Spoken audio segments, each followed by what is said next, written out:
আমাদেরকে সেই রকম শাসে সেই রকম মানে আমলের নিজেদেরকে গড়ে তুলতে হবে, আমরা চেষ্টা করব ইনশাআল্লাহ। আর রাসূল আকরাম সাল্লাল্লাহু আলাইহি সাল্লাম অন্য জায়গায় বলেছেন, আল উলামা ওয়ারাসাতুল আম্বিয়া, আলেমরাই হচ্ছে নবীদের ওয়ারিস। এই যে আমরা ওয়ারিস, আলেমদের কাজ কি?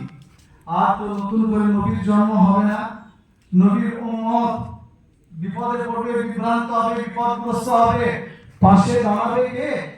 আলেমদেরকেই সেই ভূমিকা নিতে হবে। কারণ আলেমরা হচ্ছে নবীদের ওয়ারিস। লাম ওয়ারিস দিনার ওয়ালা দিরহামা।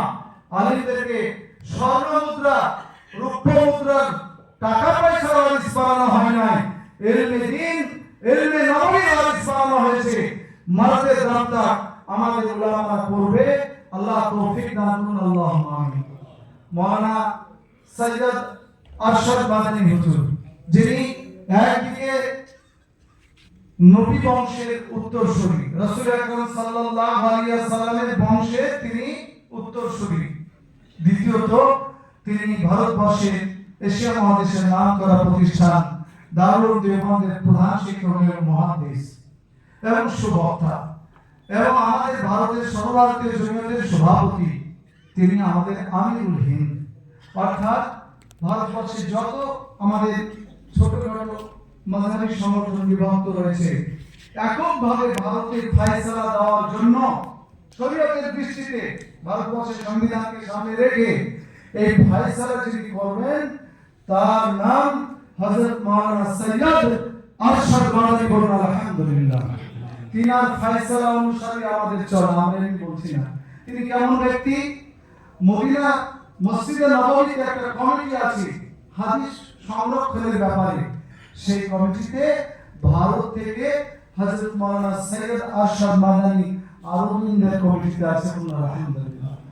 আফ্রিকা মহাদেশে মসলা মাসাইলকে, ইসলামী শরীয়তকে ঠিক রাখার যে কমিটিটা করা হয়েছে, ভারত থেকে, ভারত, পাকিস্তান, বাংলাদেশ, এর মধ্যে থেকে মাত্র দুজন মাওলানা সাহেব আছেন। তার মধ্যে হযরত মাওলানা তাকি উসমানী সাহেব, মুফতি তাকি উসমানী সাহেব, আর হযরত মাওলানা সৈয়দ আরশাদ মাদানী সাহেব।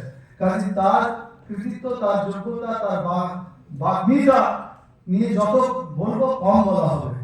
সেটা তো বলে ফেলি, এই সময় তার লড়াই, ওই লড়াইটা আমাদের লড়া উচিত ছিল। দুর্ভাগ্যবশত আমাদের জেলার লড়াই যুক্ত হয়ে যেতে হলো। সেটা কি? যে আপনারা জানেন যে মোদিজিদের নেতৃত্বে এরা বুঝে গেছে, এরা যেহেতু হিন্দুবাদী সিস্টেমে চলে, এরাও বুঝে গেছে কোন জাতিকে কেটে কেটে শেষ করা যাবে না। মুসলমান যত মারবে তত বেশি আর জন্ম নিবে, এদেরকে মেরে শেষ করা যাবে না। কারণ এদের শরীর থাক, ভিতর থেকে এদেরকে বেঈমান করে দিতে হবে। তাই ইমানি পরীক্ষা দেওয়ার জন্য বন্দে মাতরমের 6টা শ্লোক পার্লামেন্টে পাস করেছে মোদিজিরা আবশ্যিকভাবে। বন্দে মাতরমের 6টি শ্লোক যা পড়লে আমাদের একাত্মবাদে আক্রমণ হবে, আর মুসলমান পৃথিবীতে সব ত্যাগ করতে পারবে, কিন্তু ওয়াহাদানিয়াত একাত্মবাদের সঙ্গে কোনো আপোষ মুসলমান করবে না ইনশাআল্লাহ।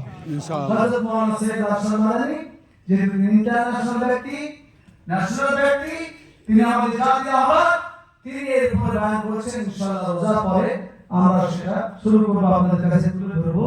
তাহলে এতটুকুই আপনাদের শুনিয়ে রাখলাম।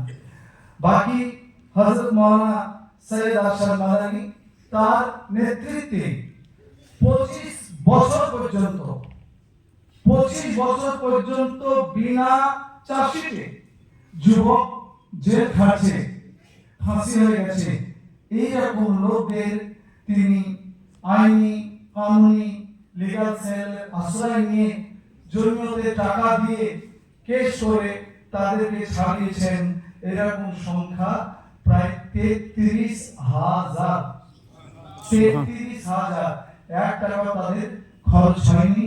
যেটা জাতীয় ইস্যুতে যাদেরকে বন্দী করে, আপনি আমি মারামারি চলতে হবে, জাতীয় ইস্যু, এই এনআই, এনএসসি, সিবিআই, ইডি, এইসব মাধ্যমে যে এই দেশদ্রোহী, এই বোম মেরেছে ট্রেনে, এই টাইপের কেসগুলিতে।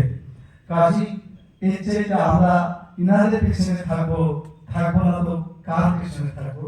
আমাদের রাহবার হুমায়ুন নাইক, আমাদের রাহবার হযরত মাওলানা সৈয়দ আরশাদ মাদানী সাহেব, আমাদের মার্কাজ দারুল উলুম দেওবন্দ।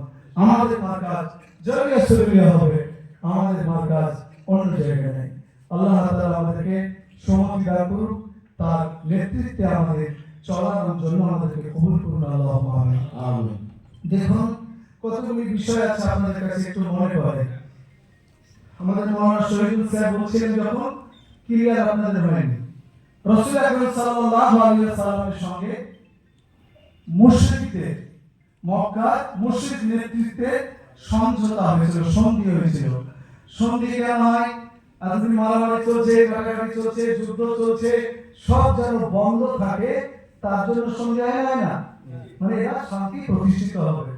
এই শান্তি প্রতিষ্ঠিতের জন্য রাসূল আকরাম সাল্লাল্লাহু আলাইহি ওয়াসাল্লাম হুদায়বিয়ার সন্ধি করলেন।